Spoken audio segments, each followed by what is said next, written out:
Go. I'm JP Quinones. I am 29. I am a neuroscience and psychology double major at UTD.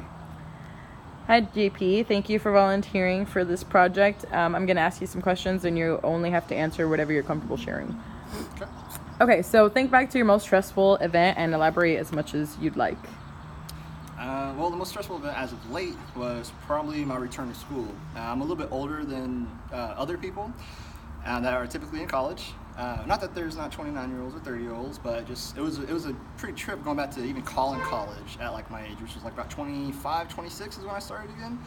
And everybody else was like 18, 19. I've been out of school for about 7 years. It was a little stressful. You know, I was so used to the workforce. I was so used to going to work, 9 to 5, that kind of thing.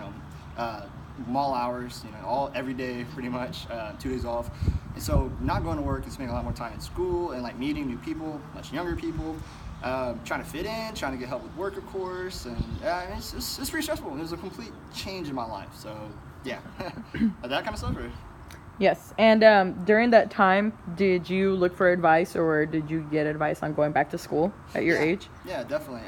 Some of my coworkers, they were also in school. They were doing work part-time, go to school full-time, or vice versa, that kind of stuff.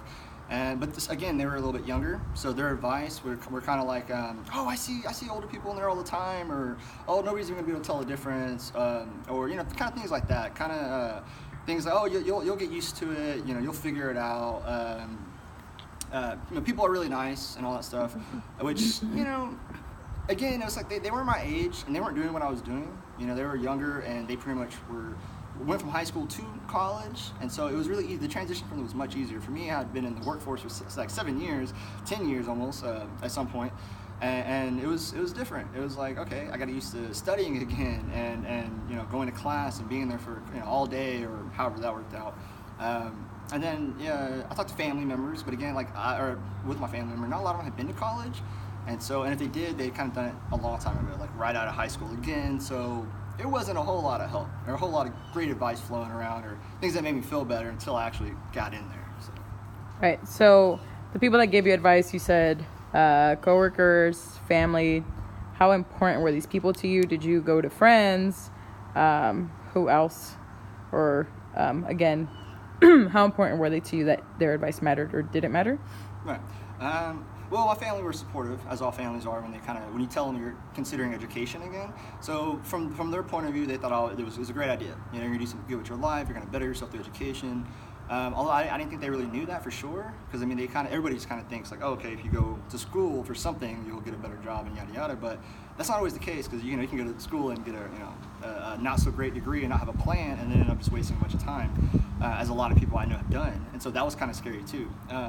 But so when my parents gave me advice, or my family gave me advice, it was good. They were supportive of it. It felt nice or whatever, because I was trying to change my life. But I didn't think they knew exactly what they were talking about. My coworkers. And these are coworkers / friends. I hang out with them. You work with them 40 hours a week. You become pretty close.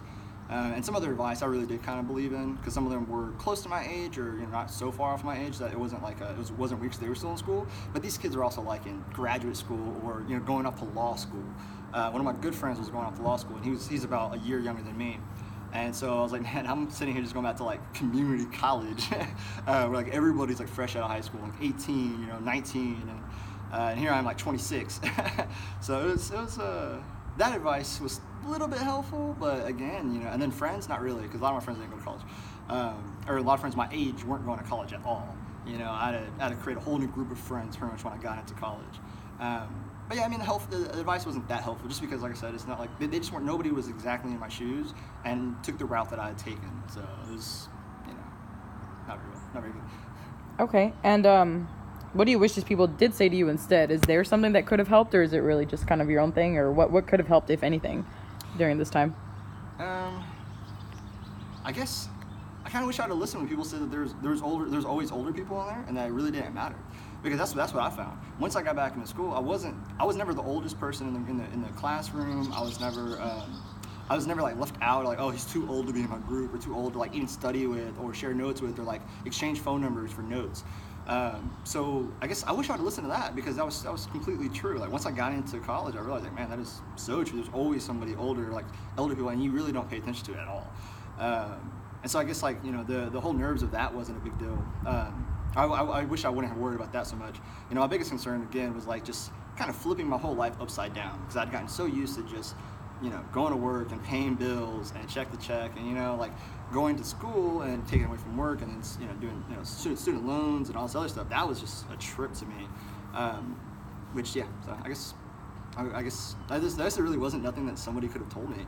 It really was something I just had to figure out for myself. Like, just go through the experience and live and learn. So that was my next question. What actually started helping you get through the crisis? Like, what did you do? Who said what? Or what was that changing key or point in your life that, you know, you thought different? It was probably just my motivation for going back to school. You know, I didn't go to school, like a lot of the kids in my classes were like 18, 19. They were going to school because they just got out of high school and they didn't know what else to do, so they said, I'm just going to go to school and figure it out as I go. Well, I went in there with a very determined, like, idea of what I wanted to do. So I already had like my whole game plan of like, okay, I'm gonna get this associate's degree, I'm going to go for the bachelor's degree in this so that I can get to this goal, so I can make this or get to this career basically. So it's really just the motivation for me. That's what helped me get through it all, because like I wasn't going to class because like somebody was forcing me to go to class or I had nothing better to do. I was going to class because I had a goal, I had something to do, I had something to get done in my life, so that I can have a better life basically. So really it was just being determined, I guess. You know, that the reasons why I went back were much different than everybody else's. So hanging on to that motivation is what got me through all the classes and you know, getting used to it and going through all like the changes, I suppose, as well as I could. Okay, and if you could go back and do anything differently or give yourself advice, what would it be? Actually, I think I would have slowed down. You know, I did my associates and my bachelor's, both degrees within 3 years. So I killed a whole year off because I took so many summer classes, or I piled up all my semesters because I was really trying to get through it. I think if I could go back, I think I'd tell myself to slow down, just because it was a great experience. And even though I am still trying to get to that next step, all my undergraduate stuff was really fun, you know, and I got to meet people from all different degrees, whereas graduate school, I'm only going to meet people in a very specific niche. So I'm only going to meet people within my department, within my field. So I think I would have told myself to slow down a little bit. Okay, great. Well, thank you for volunteering.